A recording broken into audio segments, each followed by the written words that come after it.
네, 3프로TV 퇴근길 라이브 함께하고 있습니다. 이번에는요, 은행주 이야기를 집중적으로 나눠보는 시간인데요. 네, 요즘 분위기가 좋죠. 네. 좋았죠 한참. 뭐 금융주 좋지 않았어요? 어제 그제까지도 좋았어요. 그렇죠, 근데 그렇죠. 이제 좀 예. 오르다가 약간 쉬는데 연말 연초까지의 상승률 대표적인 뭐 하나금융지주 이런 종목은 막 20% 이상 오르고 야. 여러 가지 이슈들이 참 많아가지고 네. 지금도 괜찮은지. 저는 금융주를 절대 안 하는 스타일인데 아 진짜요? 오늘 한번 들어보고 결정하도록 하겠습니다. 네. 자, 오늘 함께 교보증. 해주실 분은요. 교보증권 김지혁 수석 연구위원 함께합니다. 어서 오세요. 네, 안녕하십니까. 네, 반갑습니다. 반갑습니다.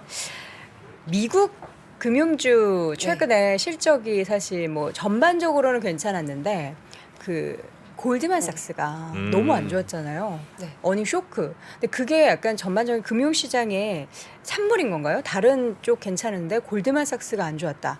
세부적인 내용을 좀 보면은 결이 조금 다르죠. 네, 후행에 말씀하신 게 맞는데요. 네. 골드만삭스는 투자은행 IB 쪽이라고 하죠. 증권사죠, 그쪽에, 증권사. 예, 증권사 성격이 좀 더 네. 강하다라고 보시면 될 것 같고요. 사실 골드만삭스 때문에 한국에 오늘 은행주가 빠진 거 아니냐라고 보기에는 좀 무리가 있다라고 보고 있고요. 왜냐하면 골드만삭스 이제 실적을 보시면 IB 실적이 뭐 거의 반토막 났습니다. 전년 동기 대비해서. 근데 같은 시기에 실적 발표는 모건 스탠리 같은 경우도 반토막이 났었거든요. 그럼에도 불구하고 모건 스탠리는 이제 우리나라 은행과 같은 결을 하기 때문에 웨스 매니지먼트 수익은 좋으면서 오히려 실적이 5% 정도 증가하는 모습을 보이면서 주가가 긍정적인 상승하는 흐름을 보였고, 골드만삭스 같은 경우는 오히려 그렇게 해석하실 수는 있을 것 같아요. IB 실적이 이번에만 안 좋은 게 아니라 향후에도 좀 안 좋을 것 같다, 이런 전망이 들어가서 뭐 6.4% 정도 빠진 게 아닌가라고 보고 있습니다. 네. 그러니까 뭐 인수합병이나 IPO 이런 쪽은 사실 별로 시장 분위기가 이렇게 안 좋은데 네. 반대로 그 다른 은행주 얘기하다 보면 항상 그 순이자 맞이 뭐 님 그렇죠. 뭐 이런 얘기 많이 이자 우리나라- 수익 쪽은 나쁘지 않다는 거죠. 그래서 우리나라도 비슷하죠? 네, 실제로 우리나라 시중 은행들 같은 경우에도 이자 수익이 좀 더 높은 비중을 차지하고 있고요. 뭐 2010년도부터 주택담보대출이라든지 대출이 많이 증가하면서 뭐 최근에 기준금리 인상이랑 더불어서 뭐 순이자 마진이 증가를 하면서 또 이자 수익이 좋아졌다라고 보시면 됩니다. 은행들은 일단 돈을 버는 게 크게 예대 마진, 예, 그거 이제 금리 차로 버는 게 있고요. 네. 또 뭘로 벌죠? 은행들이? 수익 다변화를 많이 하고 있는데 자산 관리 쪽에 이제 자산 관리. 네, 자산 관리 자산 쪽에 관리 수익 수수료? 증권 판매 관련된 비이자 수익 쪽이 그건 이제 수수료인 거죠. 네네, 네. 수수료 수익 쪽이 있겠고요. 그리고 유가증권 운용 쪽도 있고, 유가증권 최근에는 운용은 뭐예요? 네, 채권이라든지 네. 주식 운용에서 이익 났던 경우에 직접 은행들이 주식 투자라든지 채권 투자를 통해서 이익을 또 취해요. 직접 일부는 좀 하고요. 네. 실질적으로 고객 자산들 관련해서 이제 관리하는 과정에서 이익을 남기기도 합니다. 관리하는 네. 과정에서 이익이라는 게 수수료 말고 또 다른 게 있어요? 수수료 플러스 이제 운용 수익이라고 하는데 아. 네. 예를 들어 고객한테 30% 이익 갖다 주면 나는 이제 한 10% 먹고 뭐 이런 게 또 있군요. 그건 증권사 성격이 좀 강하고요. 은행은 사실 그렇다기보다는 증권사랑 보험사들 운용 이익이 이제 연결돼서 끌어오는 수익이라고 보시면 됩니다. 네. 은행이랑 증권사 연결됐을 때 그 은행에서 창구에서 받아갖고 증권사 연결시켜주고 돈 받고. 네네. 네. 그리고 또 있습니까? 아니면 이 정도가 이제 대체로 끝입니까? 보통 이자 수익, 비이자 수익 쪽으로 하고 있는데 비이자 수익은 아까 말씀드린 네, 게 이런 정도. 대부분 네. 근데 이 중에 이제 이자 수익이 훨씬 큰 편인 거죠? 아무래도 비중이 많이 올라왔죠. 과거에는 사실 거의 90%였다면 최근에는 이제 증권이나 보험 관련된 비이자 수익 비중도 많이 늘어서 거의 뭐 비슷비슷한 수준? 아니요, 그렇진 않습니다. 아니고요? 60에서 한 70%. 최근에 이자 수익이 또 좋아져가지고 좀 비중이 다시 올라왔다. 예전에 네네. 한때 뭐 순이자 마진 낮았을 때는 실질적으로 비이자 쪽 뭐 KB나 KB금융이나 신한지주 같은 경우에는 비이자 수익이 뭐 40% 이상도 육박했던 적도 있습니다. 그렇습니까? 네. 이제 그렇게 이제 돈을 벌어요. 벌어서 배당은 보통 은행들은 얼마나 합니까? 좀 많이 하죠. 은행 생각보다 많이 하진 않아요. 그 그래요? 예전에 과거 대비해서는 많이 올라왔고요. 배당 성향이라고 하나요? 배당 그러니까 예, 네, 얼마 벌어들인 이익에 이제 실질적으로 은행들이 배당을 많이 했던 시기가 2019년 실적 갖고 했었는데 그 당시에 26에서 27% 정도 제가 그때 됩니다. 배당 받았거든요. 아, 네. 그래요? 금융주 배당. 그래서 네. 금융주를 많이 주는구나. 네, 사실 어. 거의 30% 가까이 주는 네. 거니까. 근데 지금도 한 20-30%는 줘요? 지금 코로나 때문에 네. 이제 코로나 때 전 세계적으로 은행의 배당을 좀 자제해라 해서 사실 낮춰졌다가 네. 아마 올해 22년 실적 갖고는 이제 다시 예전 수로 19년도에 22% 정도 올라갈 수 있지 않을까 기대감이 형성되어 있는데 네. 최근에는 이 기대감이 좀 더 높습니다. 아니 은행이 돈은 많이 벌었는데 맨날 저 예대마진 뭐 무슨 이익 최대치 뭐 이런 얘기 나오는데 배당은 많이 하지 말라고 그러면 은행들은 그럼 그 번 돈들은 다 뭐 하나요? 보통 이제 나중에 시기가 안 좋은 시기에 대비해서 아, 3분의 쌓아놓는 1은 거예요? 유보를 하기도 하고요. 또 일부는 성과급으로 나가기도 하고. 직원들한테? 네네. 아 그래요? 왜냐하면 정부에서도 좀 돈 많이 쌓아둬라 막 이런 식으로 좀 압박도 하고 그랬잖아요. 그러니까 뭐 쌓아두는 것까지는 뭐 위험 대비할 수는 있을 것 같긴 한데 지금 전국의 은행 직원들이 많이 듣고 있습니다. 많이 줘야죠. 드려요. 예. 생각보다 고충이 네, 또 많고요. 많이 또 주셔야죠. 투자은행들 대비해서 또 네네. 성과급이 제가 네네. 알기로는 많은 비중이 편은 높은 아니라. 면은 아닙니다. 네. 아, 그래요. 네. 근데 사실 은행은 물론 이제 어려움들이 당연히 일하시면서 많이 있으시겠습니다만 그 은행에 일하지 않는 사람 입장에서 볼 때는 전국의 은행 문제. 되게 그러니까 은행이란 업 자체가 편해 보여요. 뭐가 편합니까? 그 뭐냐면- 셔터 내리고 밤늦게까지 다 그거 그러니까 맞추고 해야 그 되는데. 일하는 분들이 편하다는 게 아니고 네. 은행이라는 일 자체가 은행업이라는 일 자체가 우리는 어디선가에 돈을 빌릴 수밖에 없잖아요. 네. 그러니까 뭔가 사업을 하려면. 근데 그 빌리는 데가 딱 정해져 있잖아요. 네. 그 정해져 있는 데에서 그들이 정한 그러니까 우리랑 협상하는 것도 아니고 그들이 네. 정한 그냥 금리로 우린 그냥 받을 수밖에 없고 그리고 우린 또 거기다 돈을 왜냐면 이제 집에 현금을 쌓아둘 수 없으니까 네. 또 거기다 쌓아둬야 되고 그런 아주 몇몇 은행의 과점적인 이런 상황 단순 아니냐. 업무밖에 안 한다. 이렇게 지금 표현을 하신 건가요? 아니, 그러니까 그들이 아니면 할 수 없는 그러니까 허가받은 그들만 할 수 있는 일을 하니까 그렇죠, 그렇죠. 그러니까 사실은 은행업이라는 것 자체가 약간 좀 땅 짚고 헤엄치는 그런 거 아닌가.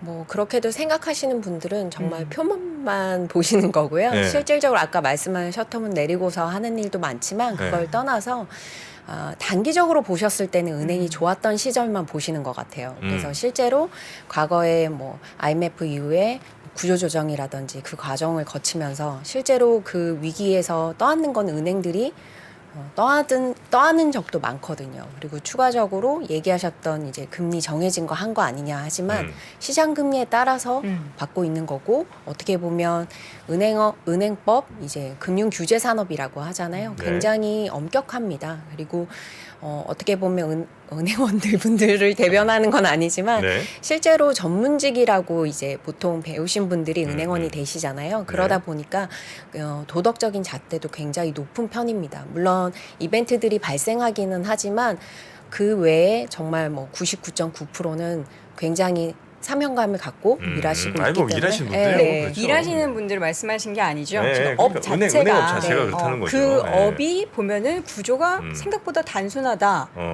그러니까 그럴 그들밖에 못해서. 아니 그러니까 그러면 만약에 그렇다고 한다면 네. 적어도 주주에게 배당을 많이 하는 거 어쨌든 이제 정해진 이익 정해진 뭐 이런 거라면 그거 아니면 결국은 직원들한테 성과급 잔치 뭐 둘밖에 할 수 없으니까. 온라인 파트너스에서 나오셨어요? 제가요? 약간 지금 그 기조잖아요, 그렇죠? 위원님 약간 그 기조이신 거죠? 은행의 대출을 좀 힘들게 받으신 것 같은 느낌? 저는, 네, 최근에 많이 네. 힘들었어요? 많이 힘들었어요. 근데 사실 예전에는 주택담보대출 같은 경우도 우리나라가 잠깐 말씀드린 2010년도부터 증가했거든요. 네. 그전에는 빌릴 수 있는 데가 없었습니다. 어떻게 보면 이제 개인들 같은 경우에는 네. 저는 음지에 있던 게 양지로 올렸다라고 생각을 하거든요. 그거를 제도화하고 그 과정에서 기존에 이제 기업 대출만 하는 부분에서 주택담보대출을 도입을 해서 진행하는 과정에서 어떻게 보면 윤활유 역할을 은행들이 하고 있는 거고요. 또 우리나라는 이제 독일이나 일본처럼 은행업 중심으로 산업이 발전을 했기 때문에 아무래도 거기에 이제 뭐 얘기하셨던 라이센스나 이런 혜택도 물론 있었겠죠. 근데 네. 굳이 길게 보신다면 혜택 외에도 피해도 많았습니다. 네. 아, 은행들이 네, 저축은행 사태 때도 사실 은행들이 책임져야 될 부분에 있어서는 책임을 졌고요. 어떻게 보면 최근에 이제 뭐 유동성이나 이런 것들이 워낙 은행에 많다 보니까 은행에서 이제 자금을 동원해서 뭐 그 지원을 한다든지 이런 이벤트들도 정부가 이제 많이 활용을 하고 있는 걸로 알고 있습니다. 아. 그 단순하게 이제 내가 처리하는 주택담보대출만 생각하시면 예, 좀 배가 쓰릴 수가 있으시겠지만 금융적으로 네. 뭔가 문제가 생기거나 네. 이런 상황이 있을 때 은행들한테 약간 각출을 하든 뭐 이렇게 해서 이제 그 문제를 해결한다든 이런 그러니까 게 유동성을 있다고요. 해결하는 거죠.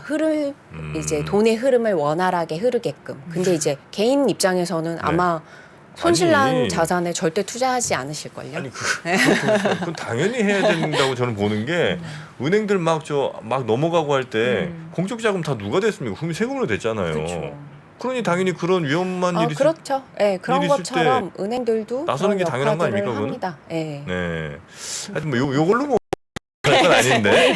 네, 여튼 그래서 은행은 네. 이제 저는 개인적으로 은행이라는 데가 그렇게 막 이익을 빵빵 내갖고 막 이렇게 뭐랄까 배당을 많이 하기도 좀 힘든 구조인 것 같고 그렇다고 돈 더 벌자고 막 금리를 올리는 이거는 이제 규제를 받아서 안 될 것 같고 그러니 은행이라는 거에 매력이 이렇게 좀 투자하는 매력이 별로 없지 않나 생각을 했는데 보니까 뭐 최근에 한 열흘 사이에 뭐 한 20% 올랐다면서요. 네. 네. 갑자기 그렇게 은행주 그러니까 금융지주들이 이렇게 빵 뜬 이유는 뭡니까?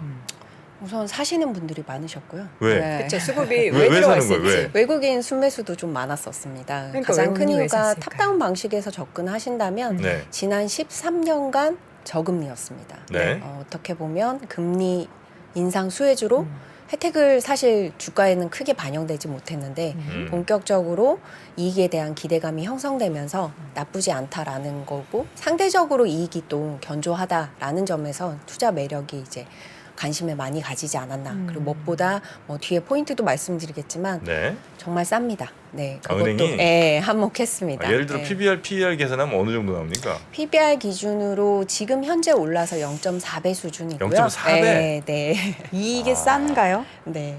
제가 뭐 네. 다른 금융 지주사들의 주가 수준은 모르겠지만 한 금융 지주사에 네. 딱 요 가격에 사서 한 4년을 고생했거든요. 0.4배쯤에 네, 네. 사서 0.4배인지는 모르겠고 이 종목을 이 가격에 샀어요. 다른 종목의 차트도 비슷하겠죠. 근데 그랬더니 이게 그래서 3, 4년 고생을 했다라는 고생을 거. 했다는 건 주가가 안 올라서 그럼요. 그러니까 고점에 사서 계속 그쵸. 빠졌죠. 네. 근데 지금 보니까 네. 아마 4년 전에 사셨으면 그 당시에 은행주들이 배당 성향을 좀 올린다고 얘기를 했었는데 네. 코로나가 터지면서 오히려 그 약속을 못 지키게 되면서 투자 매력이 떨어졌다라고 보시면 됩니다.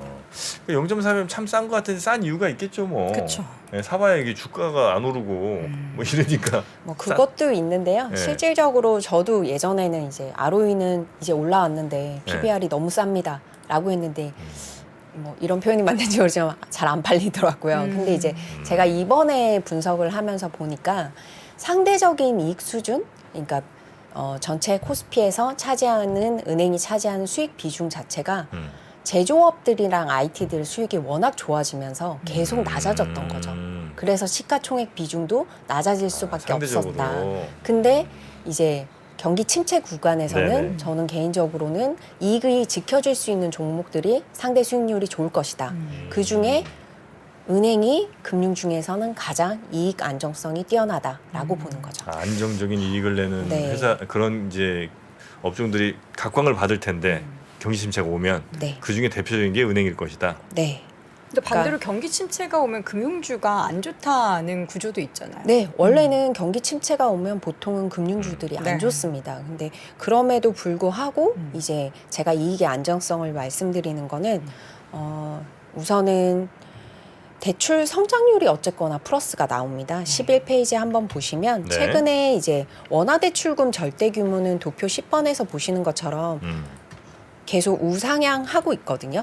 근데 이제 가계 대출은 당연히 마이너스입니다. 네. 근데 기업 대출 쪽이 그 아래쪽에 도표 11번을 보시면 네. YY로 증가하고 있거든요. 대출이 증가한다. 네네.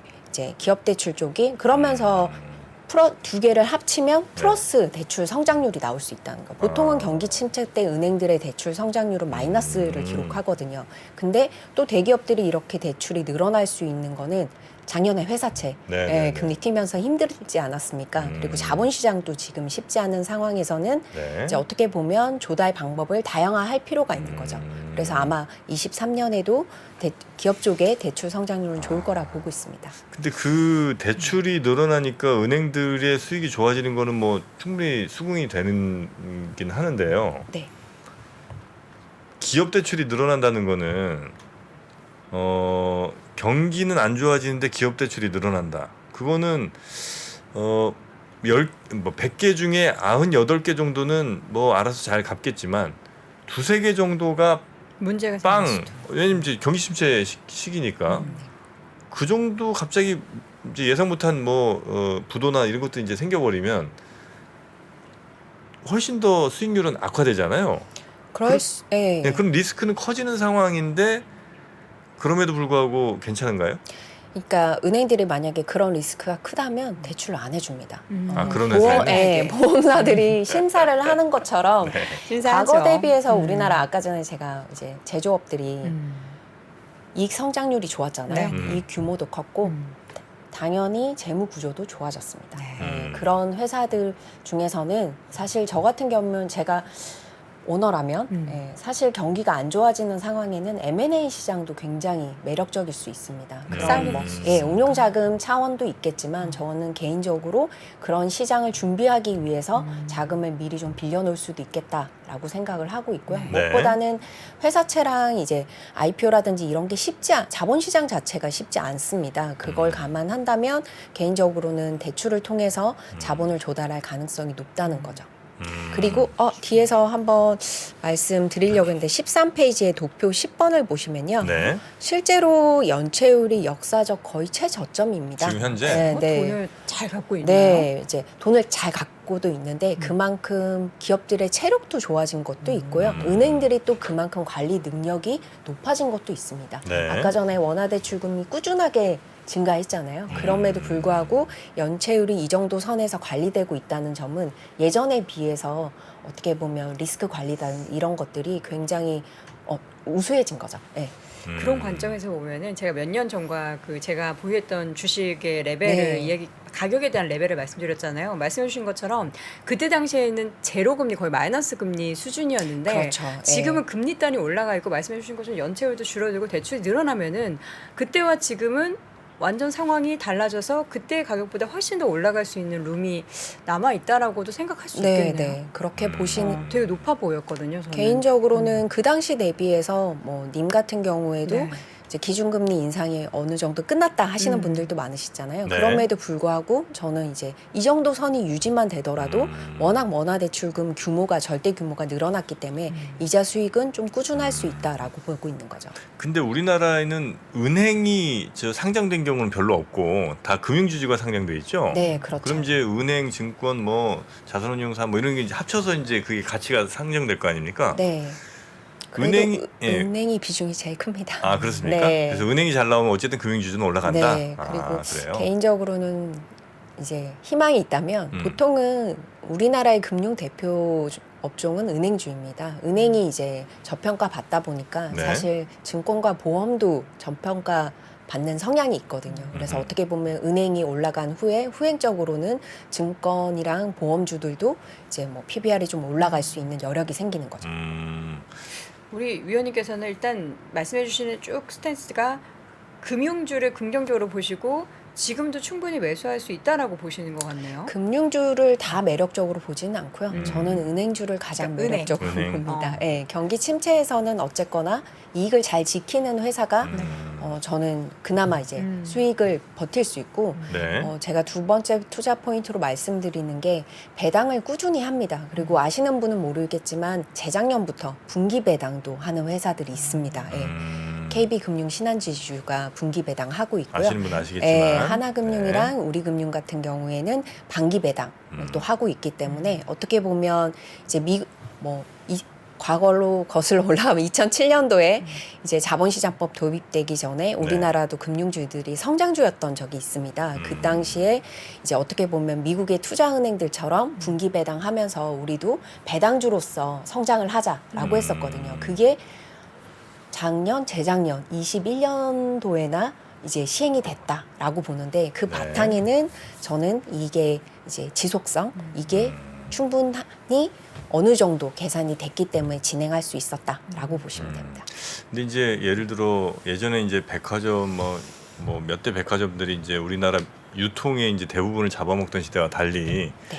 마트 생겨서 뺏겨, 그다음에 뭐 온라인 쇼핑몰 생겨서 뺏겨, 쿠팡 생겨, 뭐 이제 옥션, 하여튼 엄청나게 많은 게들이 생기면서 백화점 전체의 비중이 맨날 작아지잖아요, 유통에서. 네. 은행에서도 지금 이제 뭐 카카오뱅크라든지 뭐 새로운 핀테크 회사들이나 이런 이제 뭔가 이 금융에서 돈을 벌 수 있는 회사들이 엄청나게 많이 생기고 있잖아요. 새로운 기술과 새로운 뭐 컨셉이나 이런 걸 무기로 해서 네. 그런 것들이 많이 생기다 보면 결국 은행의 수익, 그러니까 예대 마진도 당연히 박해질 수밖에 없고, 아주 은행들이 이 힘 모아서 담합해갖고 뭘 하지 않는 이상은 서로 경쟁을 하다 보면, 네. 그리고 전체적으로 돈이 다들 이제 나눠지게 되면서 결국 은행들이 개별로 갖게 되는 그 돈의 크기 자체는 좀 혹시 줄어들진 않나, 이런 걱정이 살짝 되는데 그렇진 않습니까? 사실 아까 4년 전에 사셨을 때 힘들었다라고 하시는데 네. 지난 4년간 또 진행이 많이 됐던 게 핀테크의 성장이었습니다. 네네. 예, 그러면서 기존의 시중은행들이 저평가 받을 수밖에 없던 이유 중에 하나였거든요. 왜냐하면 금융이 핀테크는 성장주로 이제 인식이 되면서 네. 또 어떻게 보면 실제로 성장을 보여주는 종목들도 있었고요. 그러다 보니까 했는데 아까 전에 말씀하신 대로 그러기엔 아직 많이 더 성장해야 됩니다. 아. 자산 규모라든지 이제 비교하기 어려운 네, 만큼 아직까지는 뭐 그런 부분도 있고 실제로 핀테크가 정부가 이제 허가를 내려줬던 이유 중에 하나가 이제 매기 효과라고 하죠. 그러니까 너희들 리테일 시중은행들 이제 고객들한테 좀 더 편리성을 제공해라. 사실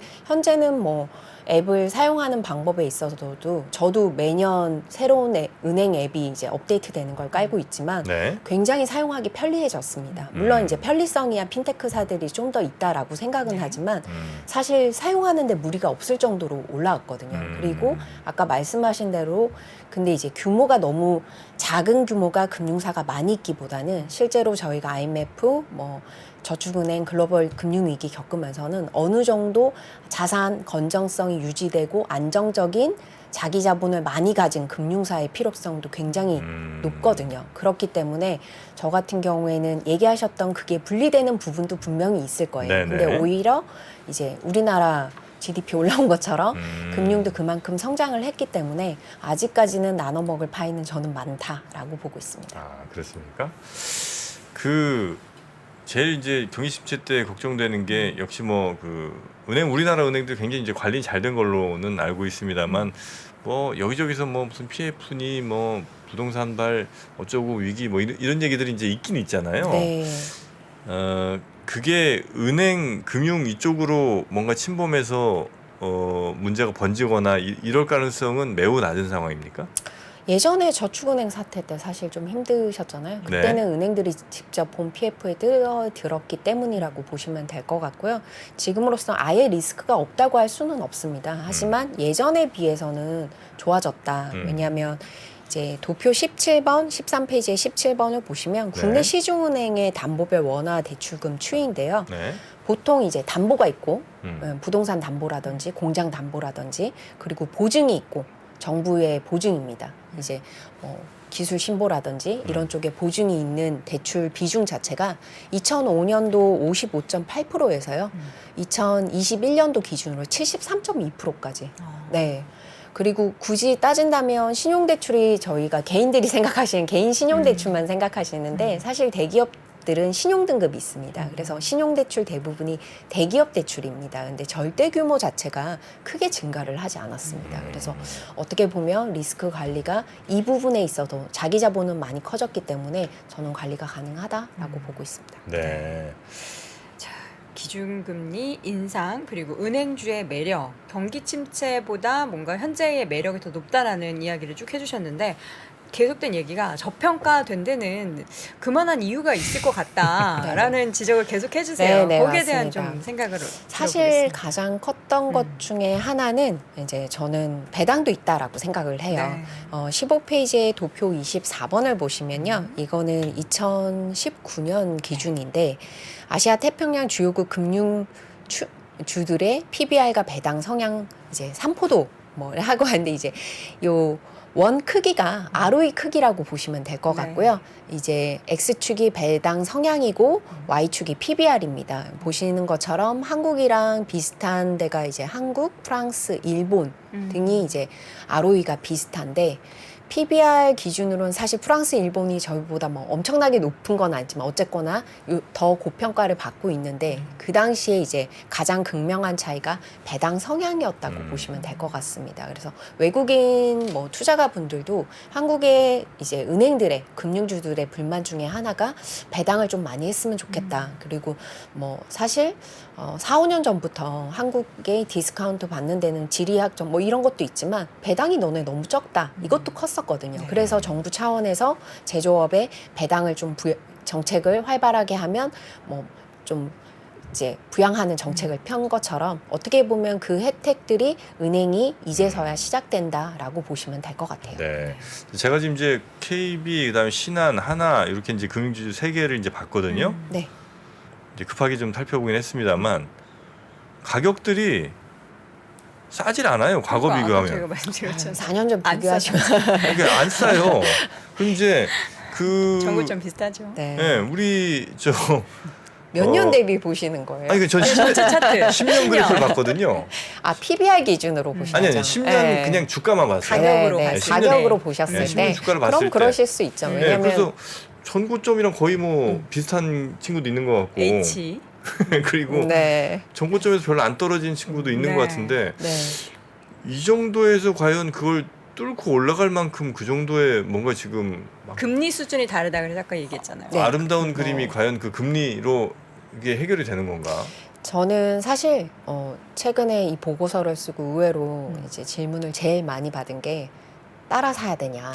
네, 사실 그 다들 질문이 지금 제일 반대로 많으셨어요. 지금 근데 워낙 이제 높아서 안 제가 산다는 분이 더 이제 많아요. 조심스럽게 사실 세미나 요청이 들어온 경우에는 투자가 분들이 없으신 경우가 좀 더 그쵸. 많았었거든요. 그래서 제가 이제 해드린 대답은 천천히 사셔도 된다. 어? 은행주는 계단식으로 오를 거다. 그게 무슨 말이냐. 안 좋은 뉴스들도 여전히 존재합니다. 제가 올해 경기 침체를 예상을 했잖아요. 16페이지에 이제 도표 25번 보시면 물론 이제 가격으로 보시면 여전히 뭐 아까 얘기하신 대로 과거 대비해서 별로 올 만큼 온 거 아니야? 생각이 산이 드시는데 만나고 있거든요. 네. 근데 이제 PBR로 보시면 어쨌거나 역사적 이제 과거의 글로벌 금융위기 제외하더라도 좀 저점인 수준이고요. 이제 어떻게 보면 제가 계단식으로 오를 거다라고 하는 거는 계속해서 뭔가 확인하면서 나쁘지 않네? 진짜였어? 아 그래? 이러면서 오를 거라고 생각을 하고 있거든요. 예를 들어 뭐 사실 단기적으로 24% 정도 오르는 거는 제가 1월 2일, 1월 3일 이틀간 이제 모 종목 같은 경우 8%씩 올랐어요. 네. 그래서 제가 이건 아닌데 싶으셨죠? 아니요. 상한가인데라고 표현을 그쵸. 했었거든요. 그 종목이 그 예, 정도면. 은행주가 사실 그렇게 많이 올랐던 적은 제가 2007년도에 물론 경험은 했습니다. 경험은 했지만 사실 최근에 10년간은 거의 없었습니다. 근데 이제 어떻게 보면 이게 무슨 의미일까라고 고민을 했었는데 이제 그 당시에 또 온라인 뭐 파트너스가. 이제 파트너스에서 주주 배당 네. 뭐 이런 거에 대해서 또 적극적으로 하는 긍정적인 요소도 있었지만 제가 아까 전에 외국인 순매수가 꾸준히 들어온다고 했잖아요. 네. 과거에 제가 이제 뭐 학습 효과로는 은행주 투자는 외국인 분들이 이제 기관 투자가분들이 좀 잘하십니다. 왜냐하면 탑다운 방식에서 접근을 하시거든요. 그리고 좀 기다리실 줄도 알고. 왜냐하면 제가 안 좋은 뉴스도 계속 있을 거라고 얘기했던 게 사실 오르고 나서 최근에 주택담보대출 금리 내릴까? 다른 은행들도 내릴까? 이런 뉴스들도 있었고요. 그리고 추가적으로 2월 달에 미국의 FOMC 회의에서 금리가 정말 이제 천천히 베이비 스텝은 예상하고 있지만 정말 베이비 스텝인지 이런 것들을 확인하는 작업에서 아무래도 은행주들 같은 경우에는 뭐 좀 부정적으로 해석할 수 있는 이슈들도 발생하는 거죠. 뭐 경기 호전된다고 했는데 뭐 금리만 멈춘 거지 여전히 경기는 안 좋다. 그러면 은행주들도 금융주인데 민감주인데 경기 민감주인데 안 좋은 거 아니야. 이런 것들이 발생하면서 뭐를 확인하냐. 정말 실적이 나쁘지 않아? 이자 수익 경고에 1분기, 2분기 여전히 경고하네. 분기 배당 계속해서 올해도 할 수 있네. 이런 것들을 확인하면서 저는 주가가 이제 베팅하면서 올라갈 수 있을 거라 보고 있고요. 사실 제가 이 보고서를 쓴 것 중에 가장 큰 이유는 17페이지에 보시면 네. 네, 제 오타가 있기는 한데요. 국내 코스피의 순이익 규모 자체가 네, 22년부터 떨어지기 시작합니다. 네, 떨어지는 와중에서 금융주들의 그 아래의 그래프를 보시면 국내 금융업의 수익 비중 변화에 제 오타가 있는데 파란색 선이 23년 1월 9일자로 제가 컨센서스를 예상을 했을 때 이 코스피 내의 금융의 수익 비중 추이입니다.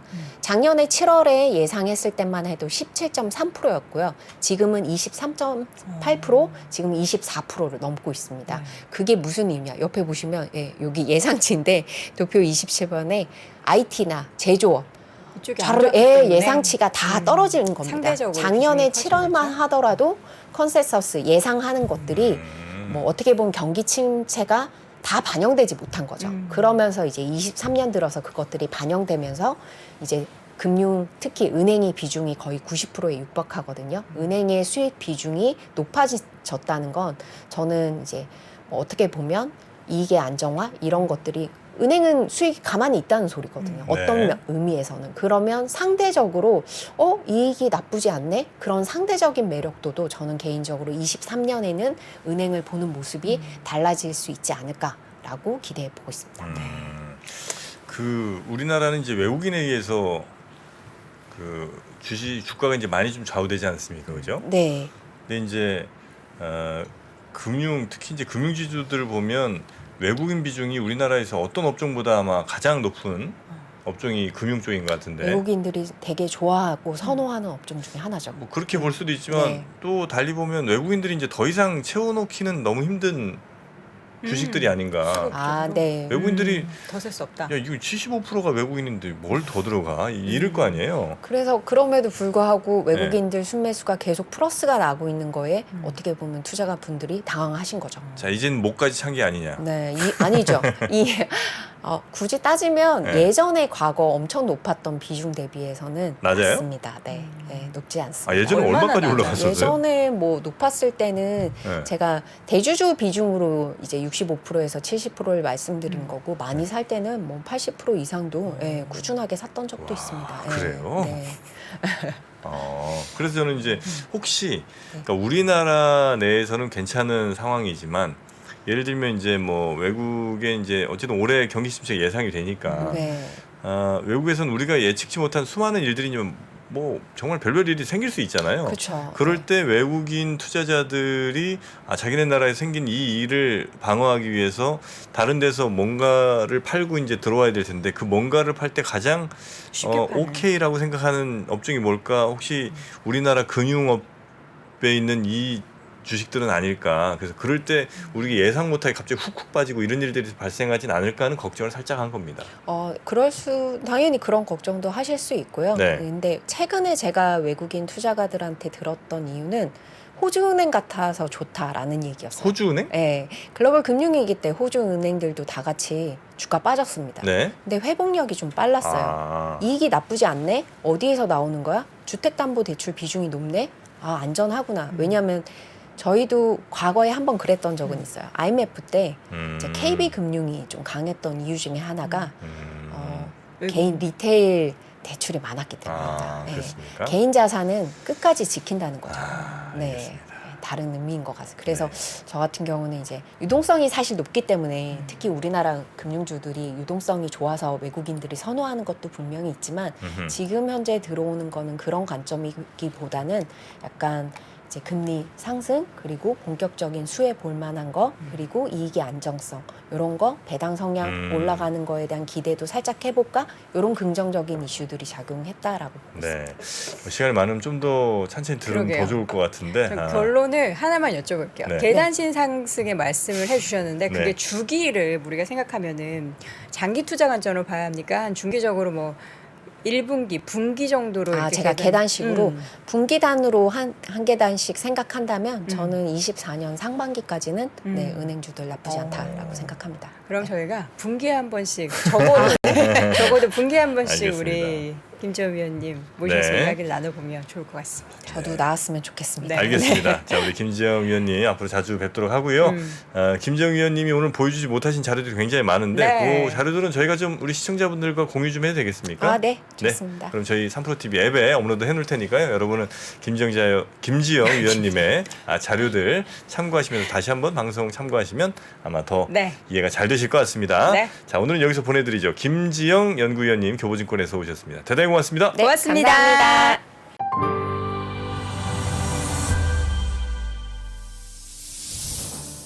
주식 투자자 여러분, 바로 지금 더 늦기 전에 준비하셔야 됩니다. 1분 1초가 아까운 지금. 그래서 망설이지 말고 시작해야 하는 지금. 아직 늦지 않았습니다. 반도체, 2차 전지, 인터넷부터 자동차, 바이오까지 2022년에 놓쳤던 투자 흐름을 한 번에 따라잡고 2023년의 기회를 이번엔 절대 놓치지 마세요. 3프로TV 2023 베스트 투자 전략.